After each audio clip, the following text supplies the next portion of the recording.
Kawan-kawan, kalau kita lihat kepada Negeri Sembilan, this state has got huge potential. Lokasi dia next to Putrajaya, dekat dengan Selangor, dekat dengan Kuala Lumpur. Kita ada pelabuhan, kita ada tempat yang boleh buat pelabuhan. Kita lihat projek-projek ini, bukan kita cakap, kita buat. Anthony Loke, AI Port, dia lancarkan. Dulu-dulu projek kereta api yang tak jalan, dia buat. Sentral yang baru ini, dia buat. Kerana kalau kita lihat, kalau infrastruktur itu bagus, jalan-jalan siap, banjir kurang, orang akan lihat Negeri Sembilan sebagai satu tempat mereka nak buat pelaburan. Negeri Sembilan becomes attractive for investments. Itu sebab bila kita lihat, sangat penting untuk kita pilih kerajaan yang betul di Negeri Sembilan. Dalam 10 tahun yang lalu, kita ada kerajaan Pakatan Harapan di Negeri Sembilan di bawah pimpinan Tok Min. Beliau seorang yang memimpin negeri ini dengan sangat baik. Pelaburan Negeri Sembilan dalam tahun 2017 hanya setakat 1.4 bilion. Tapi tahun lalu 2025 sekarang sudah naik 19 bilion. Ini menunjukkan bahawa ramai yang sekarang lihat kepada Negeri Sembilan sebagai satu tempat mereka nak buat pelaburan. Kalau ada ramai yang bawa pelaburan ke sini, itu bermaksud bahawa kita ada peluang pekerjaan. Kalau ada peluang pekerjaan, itu bermaksud bahawa negeri kita akan naik juga. Kerana peluang pekerjaan,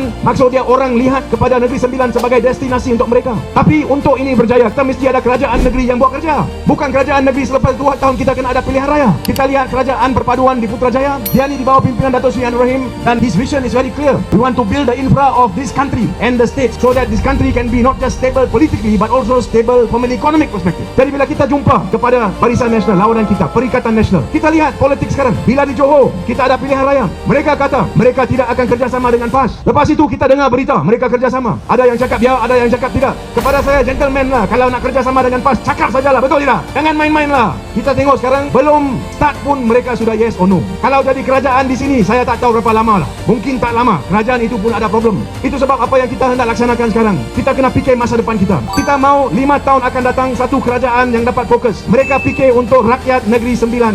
Mereka fikir untuk ekonomi Negeri Sembilan.